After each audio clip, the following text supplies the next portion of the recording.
This is a correction video because the first time around I made a little mistake here, quite important one, and I don't want to add to the difficulty level by confusing you. So this is sections 4.3 and 4.4. We have rational expressions and we're trying to combine them. In this case, we're adding them and then simplify. And so the first thing we need is the least common denominator. And so it will be the least common multiple of the denominators, which are x minus 1 and x.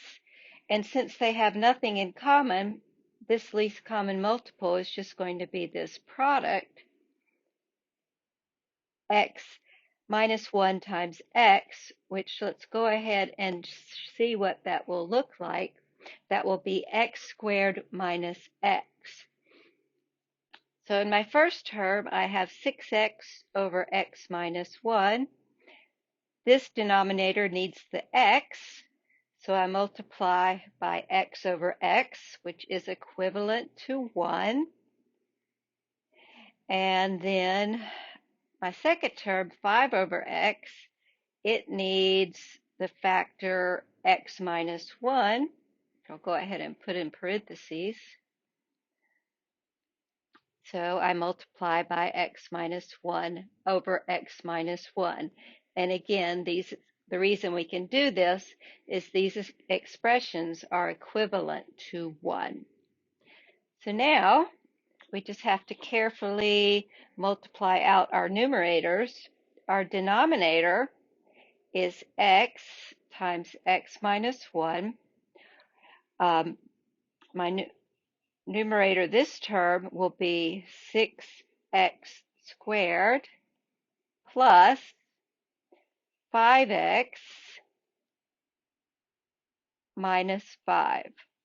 Now you can enter it into WebAssign with the denominator like this, or what I did the first time was enter it in like this, and I believe WebAssign will accept either version.